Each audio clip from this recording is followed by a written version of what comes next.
This is the show dedicated to raising up the next generation of men of faith and character. My name is Mark Stanifer. Welcome to the Next Man Up.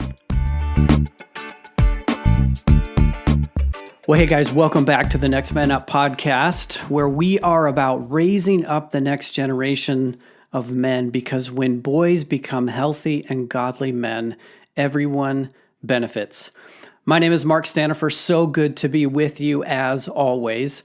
And today we get to tackle part 2 of our fantastic conversation with my sister-in-law, coach, former pastor, former counselor, Twyla Stanifer. If you have not yet heard part 1 of this conversation, let me suggest that you listen to that one first so you get a sense for what we're diving into here as we introduce part 2.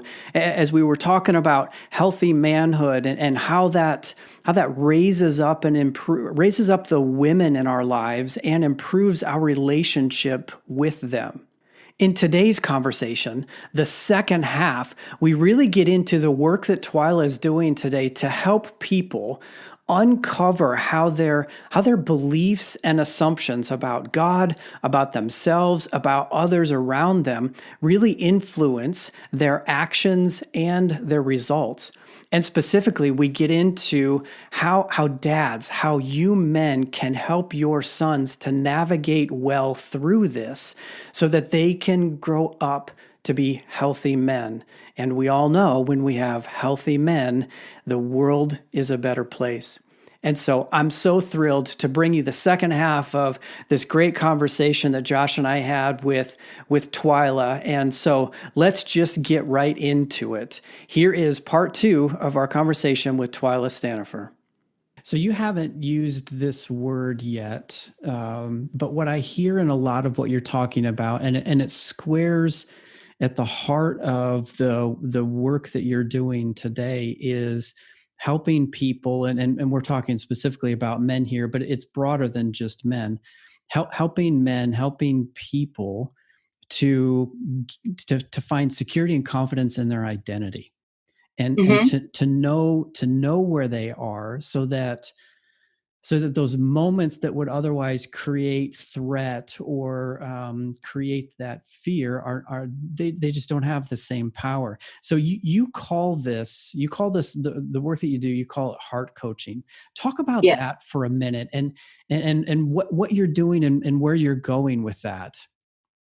Okay, so as I mentioned before, I've been 20 years in this 20 plus years in the counseling ministry or counseling work. And throughout all of my work as a counselor, I really struggled with helping people have that daily encounter, relational encounter, okay, with Jesus, not knowledge encounter, not cerebral, not rational, but an emotional and experience with Jesus on a daily basis. And that's something that I've kind of had since I was a young child, and I don't know why. Maybe it was just a perk because of some of the things that I was going to go through. I have no idea, but I really struggled with helping people that. So I felt like I would get them through their situation, but then I didn't feel like I was sending them off with all the tools. And I came across this a few years ago, and I have a high need for justice. So one of the high desires that is a part of my uniqueness is a desire for justice.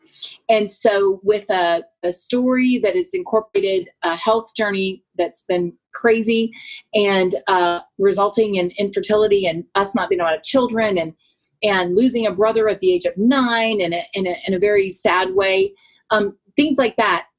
You can imagine this desire for justice has gone out for a spin, right? And so a few years ago, I came across this heart coaching stuff, and I went to my first workshop, and in a matter of 45 seconds, I kid you not, the author of this, Tony Stolzfoods, coached me down to a place with this desire for justice that released a hold that had been on me probably my whole life. And it was incredible. And he didn't know hardly anything about my story. It was just simply using some of these tools. And so what I have now a passion to do is the scripture, love the Lord your God with all. Well, you can stop that verse right there. You don't even have to go on to the rest of it, because all is pretty much everything, right? So my hope and desire is to help people, men, women, couples, leaders, to evaluate and assess their all. And what do they need to look into further? And behind our ability to love with all, there are things that feed our behaviors and how we present in our current situation. And a lot of those things are unconscious, and they're called beliefs. Okay.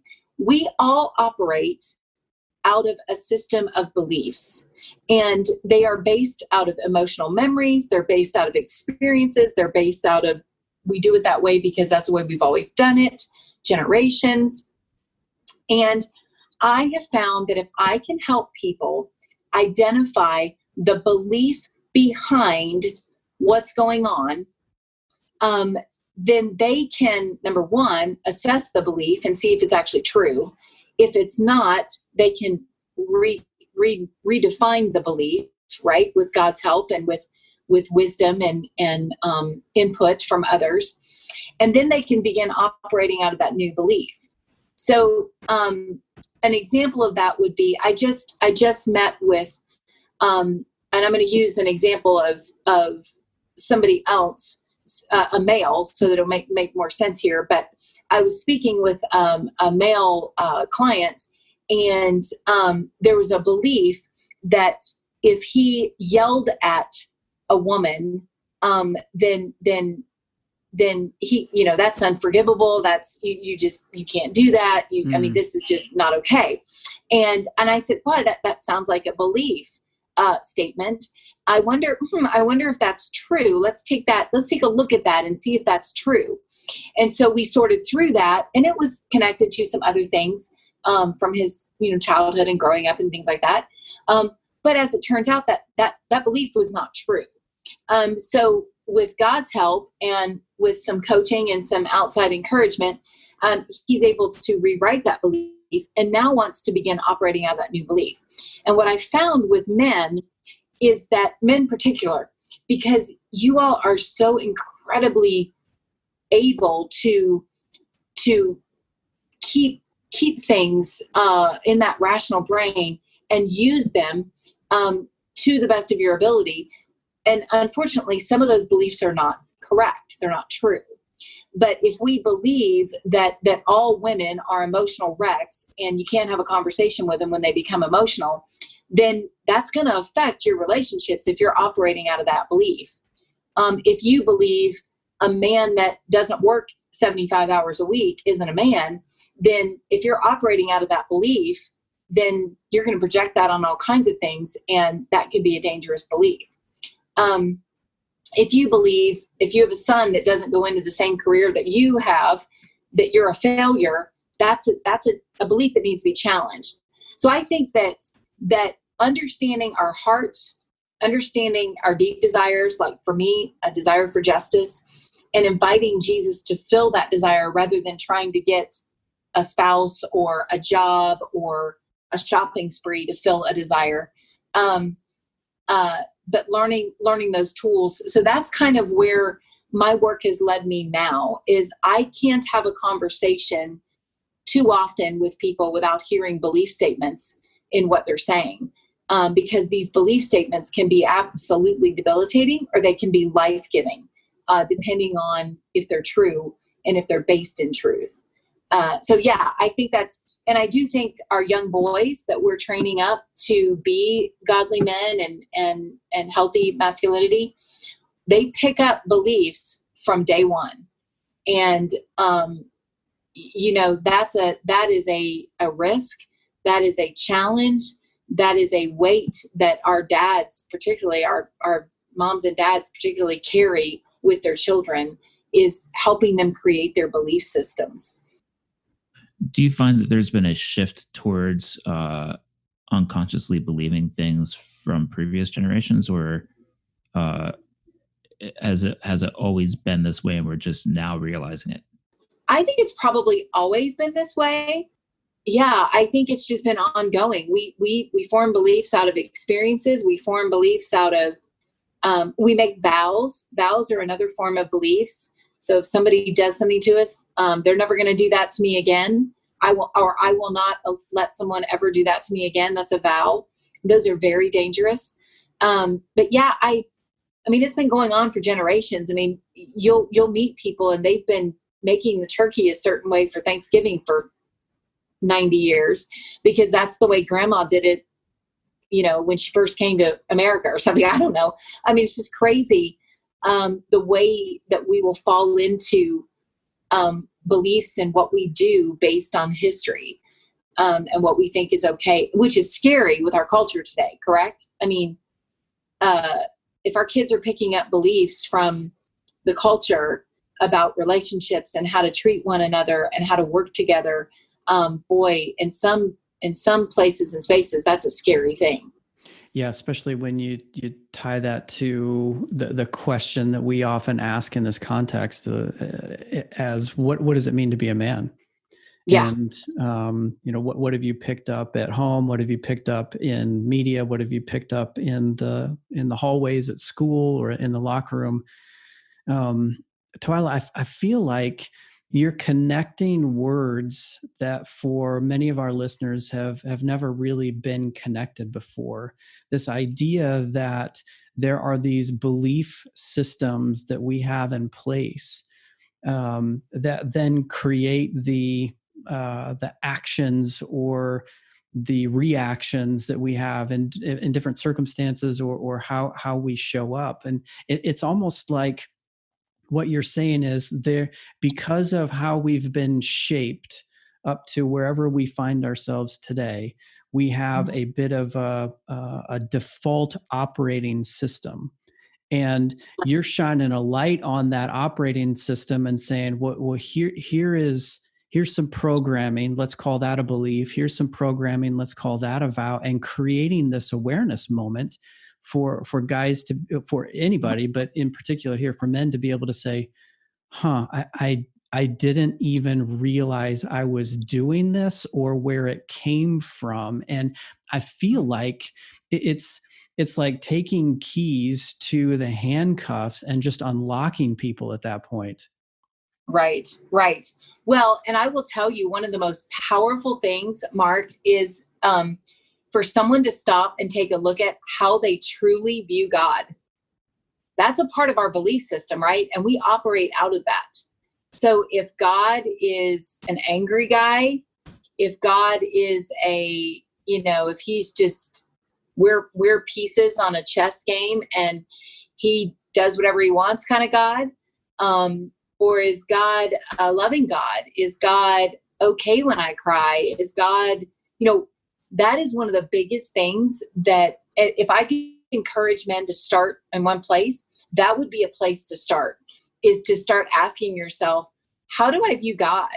Like, how do I really view God? Not the Sunday school answer, not what I know from the Bible. When I think about God and the feelings that come up when I think about God, how do I view God? What is my picture of him? That is very telling with our belief systems and the foundation of how we function with other people. Yeah. So an example in my own life is go all the way back to the beginning. We're in the garden. Adam and Eve decide to enjoy some forbidden fruit. And then they have this moment of awareness and shame, and they run off and hide. And God comes. Wait. Your life goes all the way back to Genesis? Well, not necessarily my life. Thank you, Josh. Now, see, it's okay for a guy to out a guy, but us girls don't need to be doing that.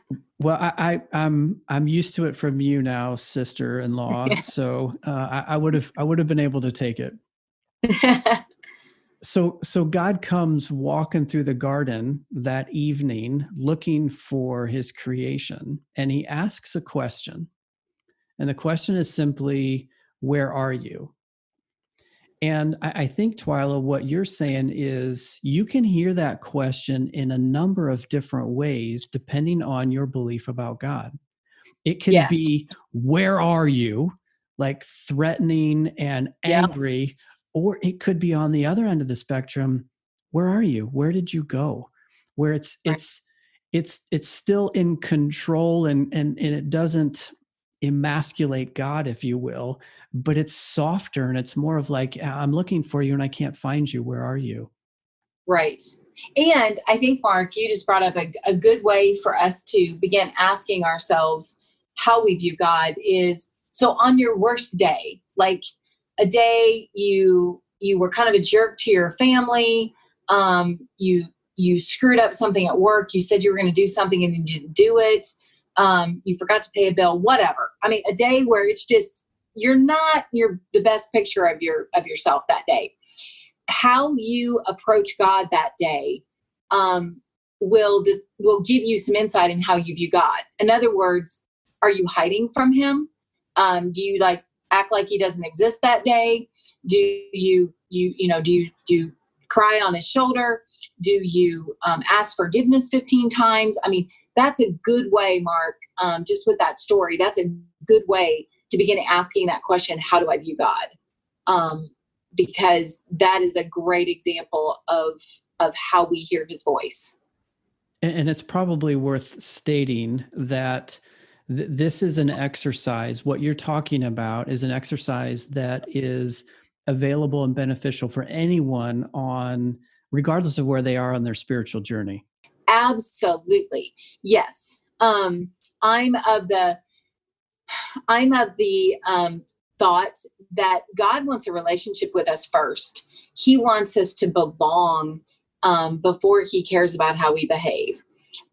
So I believe, yes, this can be done at any time. The best time to really look at our view of God is early on in our relationship with him, right? Because it's easier to make changes there at the beginning than when you've been in a relationship with somebody for 15 years and you're like, oh man, I don't really know this person. So yeah, I think anywhere in your spiritual journey is a great place to start. Absolutely. So Twyla, I'm thinking about the dad who is like, boy, I probably have some work to do here. And I think I've got enough, and I can look into some of the resources that you shared earlier. I think I've got some work to do in my own life, but boy, how do I help my boy? I really want to get him off on the right foot and not to send him out into the world with these belief systems or assumptions that he's going to have to work through. Again, not trying to create a perfect boy, but how can I set my boy up for success here in a healthy way, even while I'm still trying to work through some of this on my own? Well, one of the things that I love to encourage people to do is to get a list of emotions. And I can attach a couple of versions that I have when I send the picture of the books for you, Mark. But I have this lovely story. I did some counseling and coaching with this farmer, and he was hilarious. I would ask him about how what he felt about something. He's like, I have no idea. He goes, I have one emotion, and it's anger. And that's the only emotion I've ever had my whole life. And I'm not, right. I mean, even laughter. I mean, it's really not anyway. So I'm like, oh, well, that's a place to start. So let's start there. So I gave him one of my feeling sheets. And to this day, that gentleman who's got years, even a few years on me, still carries that thing in his wallet and will pull it out when he's having a moment and he can't quite figure out what's going on. And so one of the really encouraging things that I would encourage dads to do is to get that emotion, something that's got a list of emotions on it. That's not just happy, angry, sad, whatever, not the basics, but some detailed words, and begin to help your sons figure out, okay, son, what's going on inside of you? I mean, this is, let's figure it out. You're frustrated. You missed the ball at second base. and you were really frustrated. Okay, how were you feeling? Let's look at this. What was going on? It's a real simple thing that you can do, even if you're not far in your journey. And it's something you can do yourself and start practicing on yourself before you even try it on your kid. So just throughout your day, something happens, you go through the drive-through and they script your order and it's making you late for work or something. Pull that out for a second and go, okay, what am I truly feeling in this moment? The first step you can do that is really, really good for these young men is to help them identify their emotions, because you're wired to think in that cerebral, rational side of your brain, but the emotional side of your brain is really what feeds that the rational side of your brain, that's what's underneath that, right? And so it's powerful to be able to define and describe what you're feeling. That's one of the first things that I would tell dads to do. So some practical tips to add on to that. Okay, not only just the emotion part is, number one, use the coach approach. Okay, like, us coaches, we don't own the coach approach, right? Coach approach is just simply helping them find the answer and not giving them the answer, right? That's a consultant, right? I make more money as a consultant and I don't even care what they do with it. But I'm not coaching them, right? I'm giving them the answer. Don't do that. You want to be the coach, right? And so you coach them towards the right answer. Don't tell them, but help them find the answer, right? So coach approach is really good, and it takes the pressure off because you don't have to have the answer. It's fantastic. Another thing that I would encourage you to do is to look for opportunities in movies, in songs, in videos. Look for opportunities to have conversations with your sons. I'm going to throw out a couple of movies that I think are dynamic for young men. The first one is Miracle. I love this movie.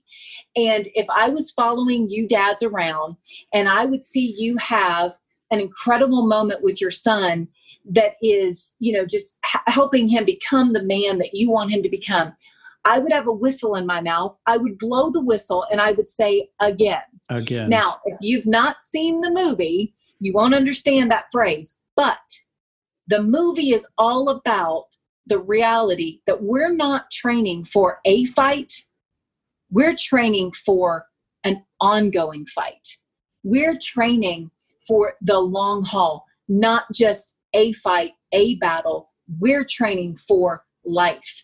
And that movie is incredible. It's all man. I mean, it's a man's movie. I watch it all the time because I want to be reminded that I'm not training for just one thing. I'm training for life. And if I want to get the fullness out of life, I've got to get that whistle and say again. It's an amazing, and it's got a little history in it, right? 1980 Olympics. It's incredible. Yeah, it's a great movie. I agree. Another movie I love is Zootopia. And there's a song in there called Try Everything. If you've got younger men in your world, Zootopia is a great movie. There's a lot of great moments in that, and you can talk about some really cool things about not giving up and keep moving. If you've got older sons, Titans, remember the Titans, or the movie 42, incredible opportunities to talk about manhood and history and things that were going on. There's a lot more that you can tap into. Another idea I had from Throwback Thursday from yesterday is pull out pictures of yourself when you were their age, or maybe when you were a little older, a little younger. And I don't know, talk a little bit about, man, I can't imagine what it would be like to be 13 again. I mean, dude, I just don't even know. So pull out some of those old pictures, begin having conversations, and don't feel like you have to have all the answers when you come to the table. If you don't have the answer, you can do one of two things. You can say, son, that's a great question, and your dad's going to find an answer, and I'll be back to you. Or you could say, you could answer the question with a question. Well, son, what do you think about the sky being blue today? Is it blue or is it not? I mean, you could turn it back on them and ask a question. Don't hide from or avoid these moments with your sons because you don't have to have the answer, because your answer is going to be different than their answer because they are uniquely wired in a different way than you. But if you could come with a few questions and a few tools in your toolbox, you could come equipped, but you don't have to have all the answers. Yeah, totally. And you're also in that moment modeling that manhood doesn't equal know-it-all or have all the answers. Absolutely. Or pretending that you do when you don't really in the end. Yeah. And if you don't know, just say, that's a great question. I got really good at saying that as an executive pastor because, oh my goodness, there was days I didn't even know what was going on. And I would say, that's a great question. I'm going to have to get back to you. Well, Twyla, this has been fantastic. I know you mentioned a couple of resources, and instead of going through all of those here, I'll take your recommendations and package them up and put them out as part of the release of this episode. But Yes. it's been really, really good. It's been eye-opening for me. Just listening to you process and talk and connecting some dots, and I'm in the coaching space, and I've been doing a lot of this work for a while. I can imagine that there's a lot of guys that are like, huh, this is really interesting. I probably need to spend some more time here. What would you say, just by way of encouragement for guys to really press into this and take the challenge and be courageous and do the work here? Well, it's interesting when you said that about the resources, that we're going to post those. I pulled out one that I believe, if you wanted to press in and lean into this topic a little bit more and maybe get some confidence and some encouragement through another story, there's a book called The Traveler's Gift. And it is actually a required reading for my 360 wellness review that I'm going to be launching here in the next few months, for everyone to read before I will work with them. Because the first decision that's outlined in this book by Andy Andrews is called The Buck Stops Here. And it's just an incredible book. And my husband, it's one of my husband's favorite books. So it's not a girly book, so to speak. But it's just got some cool stories about men and history, and just an encouragement that you can do this. And I believe, the men in my life and the men that I know my brother-in-law, Mark, would be ministering to and Josh would be reaching out to, I believe you can do this. But I do believe that we need as many resources and as many things as we can. So if it means doing a couple of coaching sessions with some crazy female coach that you've never met, but you've heard her on this podcast thing, yeah, go for it. If it means having a conversation with Josh and Mark about taking this further, go for it.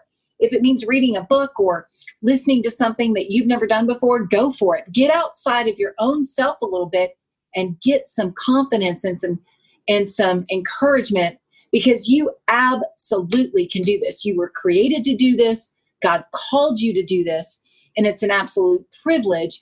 But at the same time, it will scare the bejeebies out of us when we realize the responsibility that those around us have on us. And so I just want to encourage you, take one step. You don't have to take 10, but take one and keep moving in the right direction. Keep doing something small. If you read something like The Traveler's Gift, do one chapter and then maybe sit on it for a few days and then do another chapter. It's not a race, right? It's a marathon. It's not a 5K. And so anyway, that's where I would start, Mark. Yeah, that's great. We're in this for the long fight, and we, as the Next Men Up, are here to encourage you and equip you, fathers, as well, with conversations like this. Twyla, I can imagine that there are a number of dads that might be interested in connecting with you. So we'll make sure your information, your website and Facebook pages are available as part of the show notes as well. So thank you for just bringing your story, for bringing your energy, for bringing your experience to this. Thank you. You're welcome. And thank you, Josh and Mark, for just allowing me to shine and what I bring to the table and what I can offer with what you guys are doing. I think it's fantastic.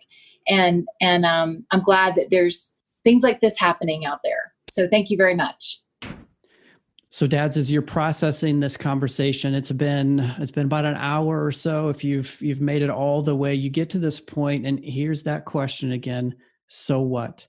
What are you going to do? There's been all kinds of practical advice, examples, probably things that hit a little too close to home if you're tracking with this conversation. But the challenge is there, setting the bar higher, leaning into what it means to be healthy and godly as a man, and then passing that to that next generation that you are raising up, that's coming behind you. What are you going to do? Pick one thing, like Twyla said, just one thing, take one step and move a little bit further down that path of what it means to be a healthy man.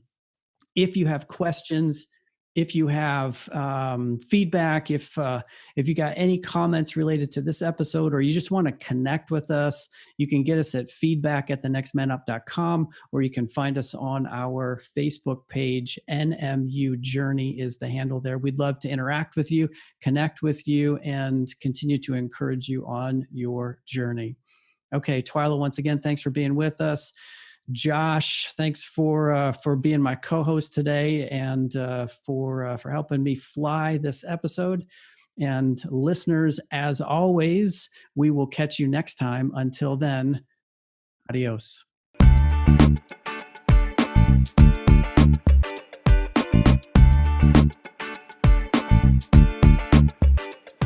Hey, listeners, thanks for journeying with us on this Next Man Up podcast. We would love to hear from you. Maybe you have a question or an idea, perhaps a topic for us to consider. If that's you and you want to reach out to us, you can get us at feedback@thenextmanup.com. That's feedback@thenextmanup.com. Again, we'd love to hear from you. Until next time, we'll see you later.